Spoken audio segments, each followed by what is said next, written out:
Assalamualaikum warahmatullahi wabarakatuh. Puji syukur kita panjatkan kepada kehadiran Allah Subhanahu wa taala kita dapat menyelesaikan tugas ini dengan baik. Kami dari kelompok 3 kelas 10C akan memaparkan materi mengenai adab kesantunan dalam berbahasa Melayu. Sebagai tugas budaya Melayu Riau. Guru pembimbing kami yaitu Ibu Wahyu Anggraini. Berikut anggota kelompok kami.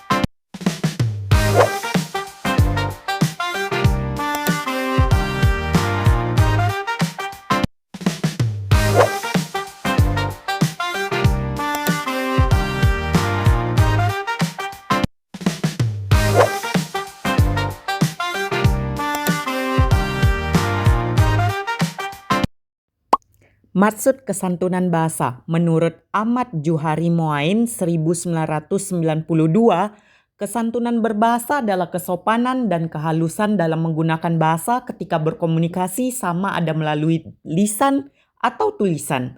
Bahasa yang digunakan penuh dengan adab, tertib, sopan santun, dan mengandung nilai-nilai hormat yang tinggi.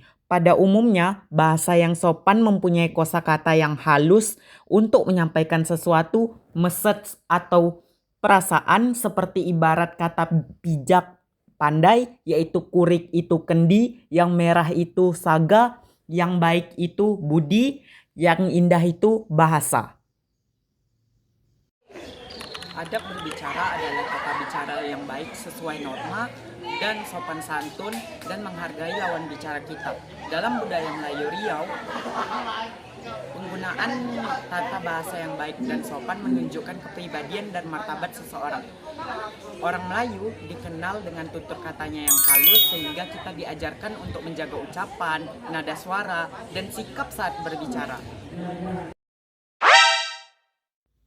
Selain itu, adab berbahasa juga mencerminkan bagaimana seseorang dibesarkan serta pendidikannya. Seseorang yang beradab tidak hanya memilih kata yang tepat, tetapi juga tahu kapan harus berbicara dan kapan sebaiknya diam.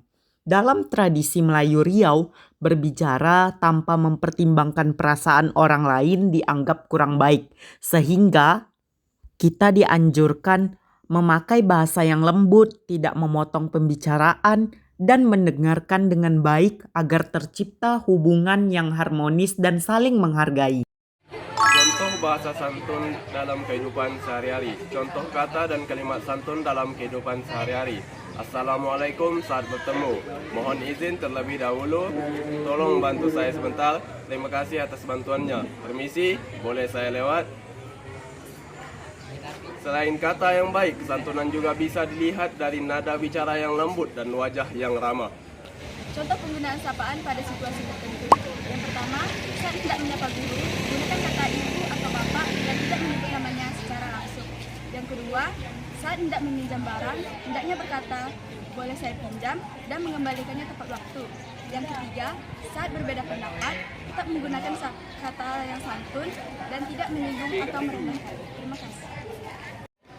Bahasa yang tidak santun adalah bahasa yang menggunakan tutur bahasa yang menghina, mengejek, dan membicarakan orang lain di belakang. Contohnya, No! apalah kau ni? Yang kedua, memotong bicaraan orang lain. Yang ketiga, menggunakan bahasa yang tinggi. Dan yang keempat, menggosipi orang di belakang. Sekian, terima kasih. Dampak penggunaan bahasa yang tidak santun. Pertama, menimbulkan pertengkaran. Kedua, merusak pertemanan. Ketiga, menyakiti hati lawan bicara. Dan keempat, citra buruk pada diri sendiri.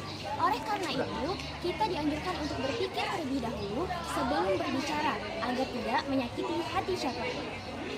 Contoh di sekolah, jika ingin masuk kelas yang sudah ada guru, katakan, permisi ibu, boleh saya masuk? Contoh saat memberi pendapat. Menurut pendapat saya, alangkah baiknya jika kita. Contoh saat meminta maaf, Maaf jika tadi ada perkataan saya yang tidak berkenan. Contoh saat menolak ajakan, maaf sepertinya saya tidak bisa ikut, mungkin lain kali ya. Dari penjelasan dan contoh yang kami sampaikan, dapat kita simpulkan bahwa adab dan kesantunan berbahasa sangatlah penting dalam kehidupan sehari-hari. Bahasa yang santun bukan hanya membuat komunikasi lancar, tetapi juga membentuk karakter dan kepribadian kita. Terima kasih telah memperhatikan video kami selama ini. Kami pamit undur diri. Semoga kita semua menjaga tutur kata kita dengan baik. Wassalamualaikum warahmatullahi wabarakatuh.